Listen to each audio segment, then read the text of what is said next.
Boa tarde. Começou hoje a fase de audiências de instrução da Operação Cauxi, que prendeu no ano passado 13 pessoas, entre elas o ex-prefeito de Iranduba, Schneik Medeiros, apontado como líder de uma organização criminosa que desviava recursos públicos do município. Este é o maior processo em andamento no Tribunal de Justiça do Amazonas e mais de 150 pessoas serão ouvidas durante esta semana. As audiências começaram com as testemunhas de acusação. Uma movimentação intensa, fora do comum no Tribunal de Justiça do Amazonas. A partir de hoje até sexta-feira, 151 testemunhas vão ser ouvidas pelo juiz Jorcenildo Dourado do Nascimento. Além delas, os 13 réus no processo, que foram presos no ano passado sob a acusação de integrarem uma organização criminosa que, segundo o Ministério Público do Amazonas, desviou 56 milhões de reais do município de Iranduba.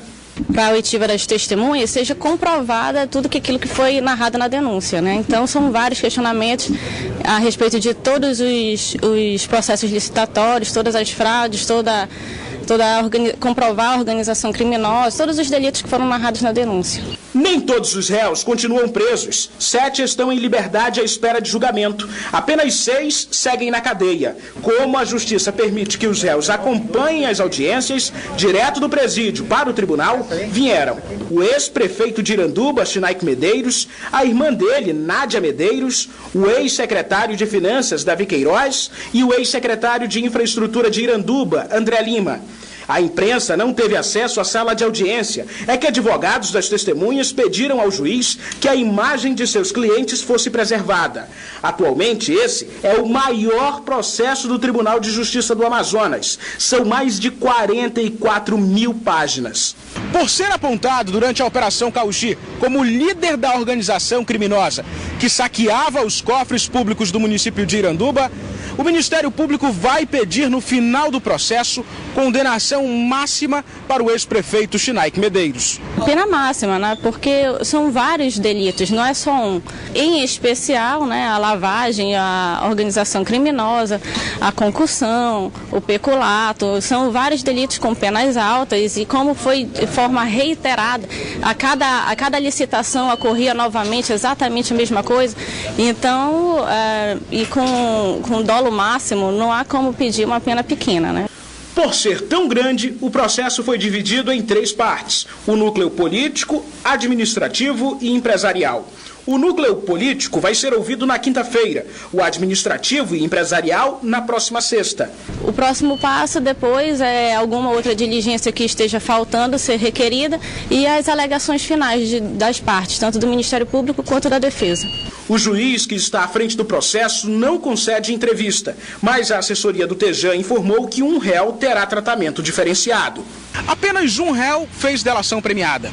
Edu Souza, um empresário que deve ser ouvido na sexta-feira, quando o núcleo administrativo e empresarial vai ser ouvido aqui no Tribunal de Justiça.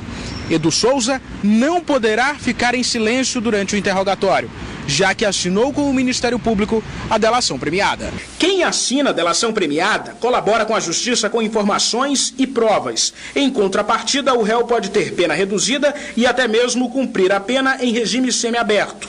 Mas, neste caso, somente no final do processo será possível saber da decisão do juiz a respeito do empresário. O fim do processo ainda não tem data certa. O Ministério Público Federal denunciou um grupo de 10 pessoas à justiça por organização criminosa, tráfico internacional de drogas, entre outros crimes. Eles são acusados de exportar cocaína a partir de Manaus, ocultada em maquinário industrial. O grupo, denunciado pelo Ministério Público Federal, foi preso durante a Operação Betume, deflagrada em outubro deste ano pela Polícia Federal no Amazonas. O grupo atuava na exportação de cocaína de altíssima pureza, oriunda de países como Peru e Colômbia. De acordo com a polícia, a droga era enviada para países de 5 continentes no interior de maquinários, cilindros, tambores e outras peças de metal pesado para dificultar as fiscalizações. Em março deste ano, a polícia mexicana encontrou uma carga de cocaína diluída em manta asfáltica que pertenceria ao grupo. Quase 1 tonelada de cocaína foram apreendidas durante as investigações. Fez uma escala agora à tarde em Manaus a aeronave que trouxe da Colômbia para o Brasil mais 2 brasileiros que sobreviveram ao trágico acidente de avião da Lamia que caiu em Medellín com a delegação da Chapecoense e jornalistas. A aeronave Legacy da Força Aérea Brasileira, que trouxe da Colômbia os sobreviventes do acidente aéreo, o lateral da Chapecoense, Alan Ruschel, e o jornalista Rafael Renzel, nesta terça-feira, chegou a Manaus por volta de 1 da tarde no horário local. O avião foi recebido com saudações de água. A aeronave é preparada para o transporte aeromédico com 2 UTIs móveis e nela também vieram 2 médicos da FAB, um da Força Nacional do SUS e um da Chapecoense.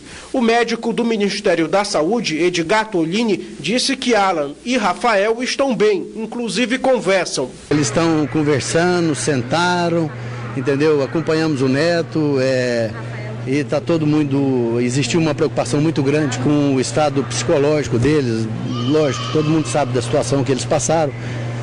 Eu não posso dizer de uma outra forma, eles estão super animados. O Alan não se recorda de nada e o Rafael tem consciência plena de tudo, descreveu tudo como foi e realmente é milagre, é a única coisa que nós podemos falar. A aeronave fez uma parada técnica na capital amazonense para abastecimento e procedimentos alfandegários por 1 hora e depois seguiu com outra escala prevista em Brasília, para só depois, então, decolar com destino final à cidade de Chapecó, em Santa Catarina. É como se estivesse dentro de um hospital, uma UTI 100% preparada com todos os aparelhos de aspiração, de desfibrilação, respirador, tem toda a medicação, não tem nada que pudesse falar vai correr algum tipo de risco no transporte deles.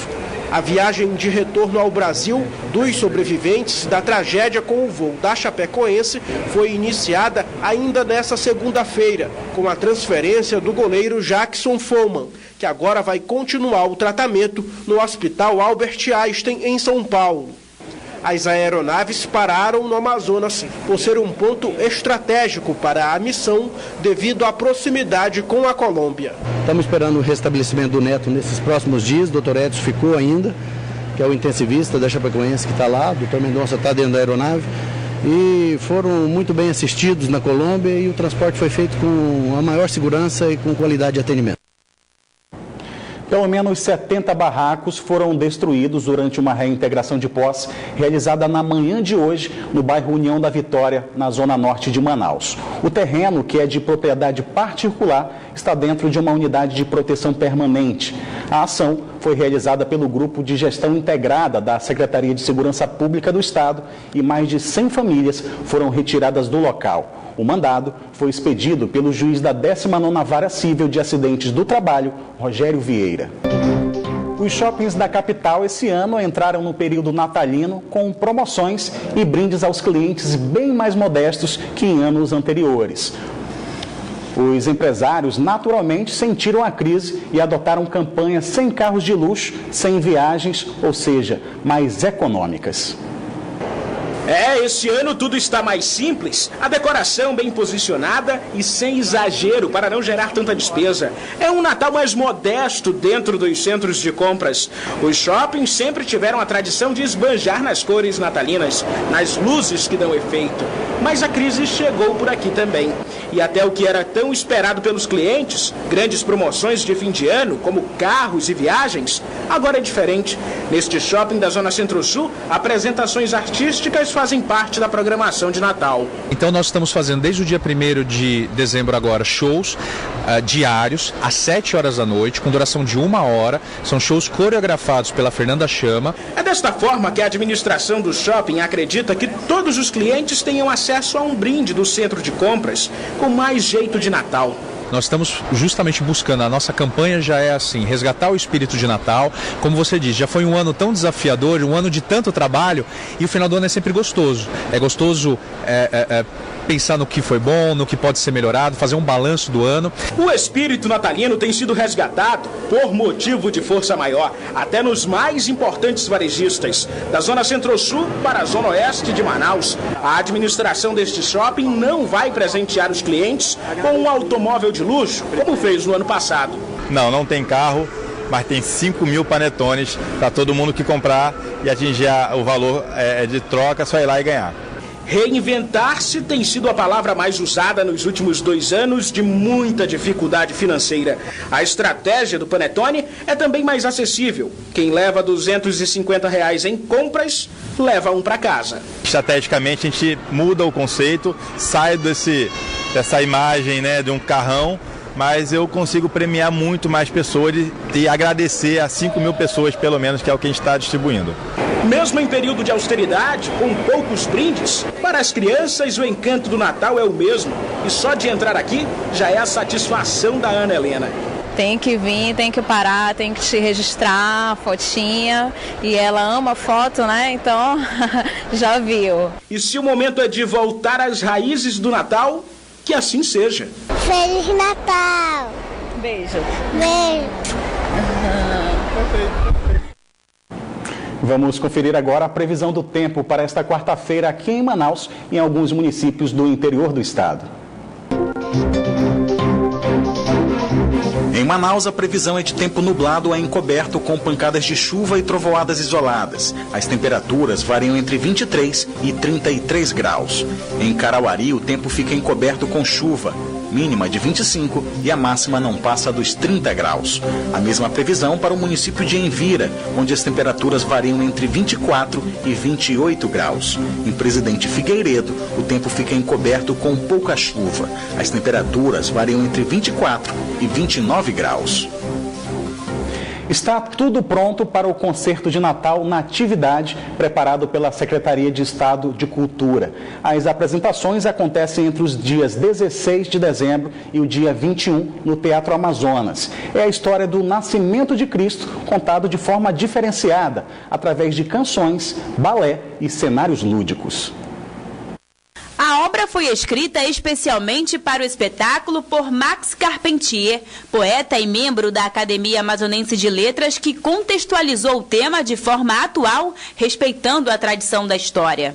Então, tivemos o cuidado de, respeitando a tradição, dar aos personagens, aos magos, à estrela guia, ao Papai Noel, que comparece diante da manjedoura, uma linguagem que expresse um pouco as aflições do nosso tempo.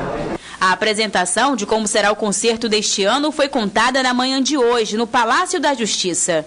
Cerca de 1.800 pessoas estão envolvidas no espetáculo. A ideia é mostrar os artistas do Amazonas. Para a gente que está aqui há vários anos, trabalhar com o pessoal da terra, com os artistas locais, com todos os cantores, com todos os músicos da orquestra, com todos os cantores do coral, os cantores solistas. É sempre um prazer que se renova a cada ano, a cada novo trabalho. Ao todo, serão 10 apresentações ao público distribuídas em horários alternados, cada uma com duração de 1 hora e 20 minutos. Diferente dos anos anteriores, a apresentação será dentro do Teatro Amazonas. O fato de ser dentro do teatro transforma naturalmente em algo mais intimista, em algo onde os detalhes têm que ser mais cuidados, né? A proposta cênica é o grande ápice da apresentação, que será contada de forma diferenciada. Se fosse um grande cartão de Natal, que vai se desdobrando página por página, vai sendo aberto em cena, vai se abrindo em cena, para que a população vá conhecendo as cenas da vida de Jesus, como se fosse uma história contada em cartões de Natal. Na noite desta segunda-feira foi inaugurada a segunda etapa da ligação viária do Prosamin da Bacia do São Raimundo. A ligação viária Presidente Dutra liga a ponte do São Raimundo, passando pela Glória até a Avenida Caco-Caminha. O trecho inaugurado da nova avenida possui 825 metros de extensão, com vista privilegiada da Bacia do São Raimundo para o Rio Negro. O sistema viário inclui calçadão, pista para caminhada, ciclovia, microdrenagem e a urbanização da orla.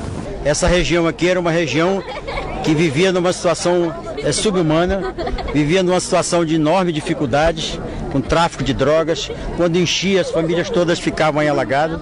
O governo entrou, retirou as famílias, fez todo esse urbanismo que está aqui e hoje nós estamos inaugurando. A obra foi executada em um ano e custou quase 26 milhões de reais. O novo trecho possui praças, academias ao ar livre e playground. O governo do estado também anunciou obras de urbanização no outro lado da Bacia do São Raimundo, já lá no bairro da Matinha. O Tribunal de Justiça do Amazonas comemora em 2016 125 anos de existência. E para celebrar a data, o tribunal entrega hoje a Comenda do Mérito Judiciário e Acadêmico a mais de 50 pessoas e empresas que prestaram relevantes serviços à educação judicial e à magistratura estadual. A Band Amazonas está entre as agraciadas. A medalha é concedida a personalidades que contribuíram para a evolução e o aprimoramento do poder judiciário no Amazonas. A intenção, segundo os magistrados, é reconhecer e agradecer aqueles que se dedicaram ao engrandecimento da justiça amazonense. Mas é uma data festiva, de muita alegria, e nós, magistrados, temos que realmente proclamar em alto bom som que a Justiça do Estado do Amazonas precisa e deve estar numa posição sempre privilegiada pela altivez das suas decisões, pelo bom senso, pela paz social que sempre procura manter a todas as pessoas da cidade de Manaus e do grande estado do Amazonas. A Band Amazonas foi agraciada com a Comenda de Mérito Judiciário. A emissora foi reconhecida por promover ações que envolvam a Justiça do Amazonas, seja na área eleitoral, civil ou criminal. Diversas autoridades e personalidades do Amazonas participaram da festa que comemora os 125 anos do Tribunal de Justiça. Entre elas, o chefe do Poder Executivo amazonense. 125 anos de bons serviços prestados aos jurisdicionados, né? Nossa relação com os tribunais é a melhor possível, relação institucional, a bem dizer, e isso faz com que a gente possa cada vez mais prestar melhor serviço a esse ponto fundamental que é a questão dos direitos. A Comenda de Mérito Judiciário é uma iniciativa da Escola de Magistratura do Tribunal de Justiça do Amazonas. Orestes Litaif para o Band Cidade. O Band Cidade fica por aqui, mas continua na internet, onde você pode acompanhar outras notícias nas redes sociais, Facebook e Twitter da Band Amazonas. E para rever nossas reportagens, acesse o youtube.com/Band Amazonas e clique no link vídeos. Você também pode enviar sugestão de reportagens para o nosso WhatsApp. O número é o 99205-1478. Você acompanha agora as notícias do Brasil e no mundo no Jornal da Band. Uma boa noite para você e até amanhã.